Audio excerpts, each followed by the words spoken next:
Di dunia superhero Marvel yang penuh dengan karakter-karakter ikonik, Ghost Rider sebenarnya punya tempat tersendiri. Looking for someone. Bukan cuman karena penampilannya yang beda dari yang lain, dengan tengkorak menyala, rantai api, dan motor gede yang kayak keluar dari neraka, tapi juga karena latar belakang yang kelam dan tragis.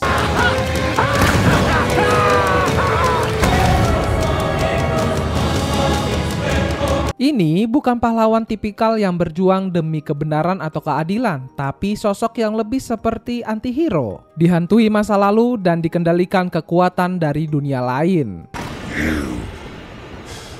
Innocent. Ghost Rider adalah gambaran sempurna dari karakter yang punya potensi luar biasa, baik dari visi visual maupun narasinya. Oleh sebab itu, waktu pertama kali diumumkan bakal dibikin versi film layar lebar, banyak penggemar langsung excited. Mereka berharap bisa lihat adaptasi yang gelap, penuh aksi supernatural, dan menyentuh sisi emosional dari Johnny Blaze sebagai manusia yang terjebak antara dua dunia, dunia manusia dan neraka. Sayangnya, harapan tinggal harapan. Film Ghost Rider yang rilis pada tahun 2007 ternyata jauh dari kata memuaskan. Walaupun secara pendapatan bisa dibilang sukses karena menghasilkan lebih dari 200 juta dolar di seluruh dunia, tapi secara kualitas film ini dianggap gagal. Banyak penonton dan kritikus mengeluhkan jalan cerita yang klise, dialog yang terasa kaku. Dan yang paling disorot, pemilihan Nicolas Cage sebagai pemeran utama yang dianggap nggak cocok.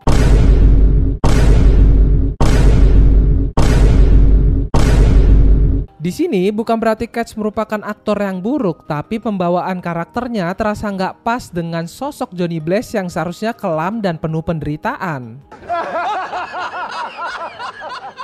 Karena gaya acting Cage yang cenderung eksentrik malah bikin karakter ini terlihat aneh dan gak serius. Padahal ya, ini tokoh yang seharusnya dipenuhi dengan beban moral dan konflik batin. Phoenix, Denver. Akibatnya, penonton sulit merasa terhubung dengan karakternya dan filmnya sendiri kehilangan arah. Namun, masalah nggak berhenti di situ. Dari sisi genre aja, film Ghost Rider kayak nggak yakin mau dibawa kemana. Kadang terasa seperti film action penuh ledakan dan efek api, kadang nyoba masuk ke ranah horor, tapi tiba-tiba juga nyelipin komedi yang janggal dan nggak nyambung sama keseluruhan ton film. Kebingungan ini bikin film terasa nggak konsisten dan kehilangan identitas. Bukannya jadi film horor superhero yang menegangkan, Ghost Rider justru jadi tontonan yang terasa hambar bahkan canggung. Apalagi efek visualnya di tahun 2007 itu terasa tanggung. Niatnya mau keren dan gelap tapi eksekusinya kayak belum mateng. Semua ini bikin filmnya gagal meninggalkan kesan mendalam, apalagi untuk karakter sekeren Ghost Rider. Lalu, datanglah sequelnya 5 tahun kemudian, Ghost Rider Spirit of Vengeance.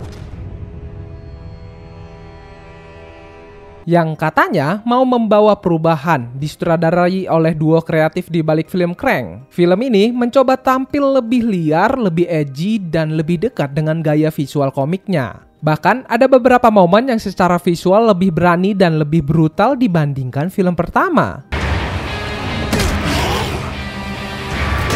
Tapi walaupun dari segi tampilan ada peningkatan, film ini tetap belum berhasil mengangkat nama Ghost Rider. Masalahnya tetap sama, cerita yang lemah, karakterisasi yang tipis, dan penyajian yang setengah-setengah. Sequel ini malah makin mengukuhkan kesan kalau franchise Ghost Rider memang gagal memahami kekuatan utama karakternya.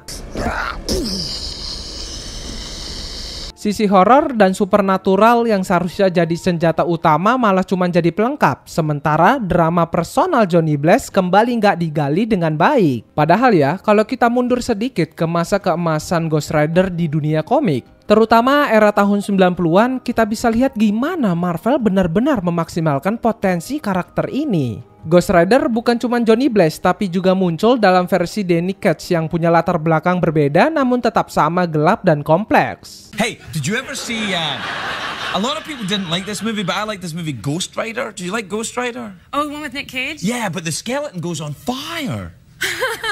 Dunia Ghost Rider dipenuhi makhluk-makhluk dari dimensi lain, konflik antara iblis dan manusia, dan pertarungan moral yang seharusnya bisa jadi bahan cerita film yang mendalam dan intens. Tapi semua ini nggak pernah benar-benar dijadikan fondasi cerita di filmnya. Yang disajikan ke penonton cuma permukaan luarnya saja, api, tengkorak, motor, tanpa menggali apa yang sebenarnya bikin karakter ini menarik.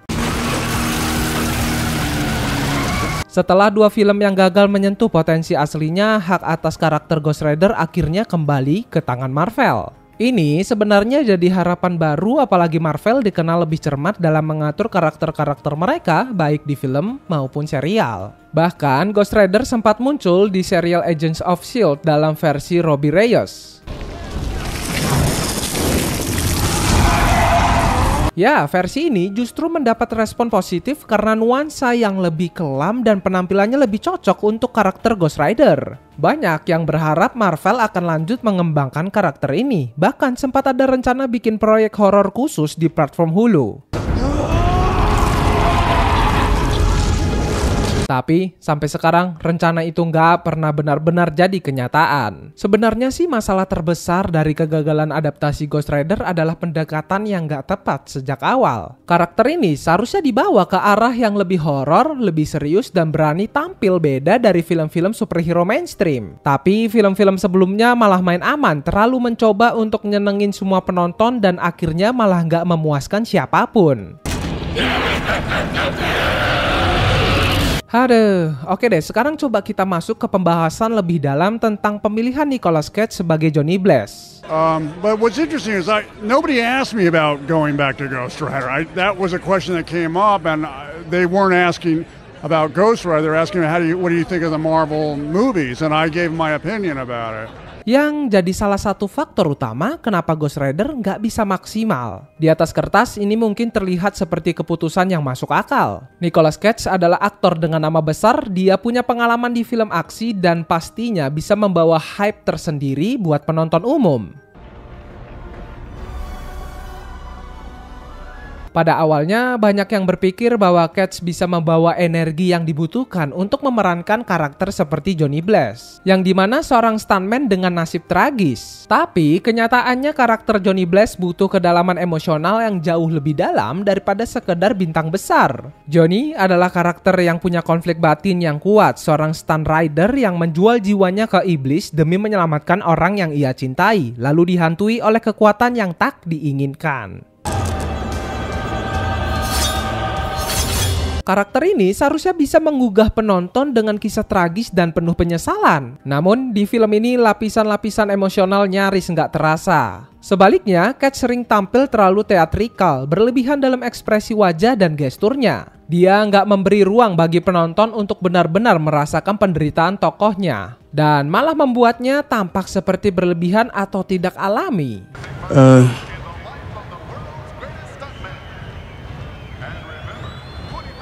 Masalah ini makin terasa ketika saya melihat bagaimana arahan filmnya sendiri juga nggak punya identitas yang jelas. Satu hal yang pasti, Ghost Rider ingin menjadi film superhero. Tetapi apakah film aksi supernatural atau drama kelam atau malah komedi gelap? Itulah yang disayangkan, film ini nggak pernah benar-benar memilih satu arah yang jelas. Ada momen-momen yang seharusnya bisa kelihatan serius, seperti ketika Johnny bergulat dengan kekuatan gelap yang dia bawa dan berusaha mempertahankan sisi manusianya. Ini adalah momen yang sangat emosional, menambah bobot cerita dan memperdalam karakter Johnny Blaze. Namun di menit-menit berikutnya kita malah disuguhi adegan-adegan CGI yang berlebihan yang meski pada masanya mungkin terlihat keren, tapi pada akhirnya tampak sangat ketinggalan zaman. Kombinasi tone yang saling bertabrakan ini justru bikin penonton bingung harus menyikapi film ini seperti apa. Sutradara Mark Steven Johnson yang sebelumnya sudah dikenal lewat film Daredevil versi Ben Affleck juga tampaknya nggak tahu bagaimana harus memperlakukan Ghost Rider sebagai karakter. Padahal kesempatan untuk mengeksplorasi visual horor yang kuat dengan atmosfer gelap penuh tekanan emosional sangat terbuka. Ghost Rider adalah karakter yang seharusnya bisa menonjolkan elemen-elemen horor, kekuatan gelap yang menghantui, perjanjian dengan iblis, serta sisi kelam dari dunia yang ia jalani. Lalu paling disayangkan adalah bagaimana potensi besar dari karakter Ghost Rider ini terasa terbuang sia-sia. Padahal jika mereka berani menekankan sisi horornya, menggali lebih dalam trauma dan dilema moral yang dihadapi oleh John Blaze, serta memperkuat atmosfer kelam yang penuh dengan nuansa mistik dan gelap dari dunia iblis dan perjanjian terkutuk, film ini saya yakin bisa menjadi karya yang sangat berbeda dari film superhero mainstream lainnya. Ghost Rider seharusnya bisa menjadi film yang memperkenalkan genre horor dalam dunia superhero dengan cara yang lebih serius dan menantang. Namun, studio malah memilih jalur aman dengan menambah humor ringan yang tidak selalu sesuai dengan tema yang ada dan mencoba membuat film ini lebih ramah untuk semua kalangan. Sayang sekali pilihan tersebut membuat film ini terjebak dalam ketidakjelasan dan akhirnya tidak berhasil menyentuh penonton dengan cara yang seharusnya. Ghost Rider pun gagal bersinar bukan karena karakter utamanya lemah atau tidak menarik, tetapi karena dibentuk dalam wadah yang salah. Namun yang jelas, meskipun Ghost Rider gagal memenuhi harapan banyak orang, itu bukan berarti karakter ini harus dilupakan begitu saja. Seiring berjalannya waktu, kita bisa berharap ada kesempatan baru untuk melihat Ghost Rider dengan pendekatan yang lebih matang, dengan cara yang lebih tepat, dan bisa memberikan dampak yang lebih besar di dunia perfilman superhero.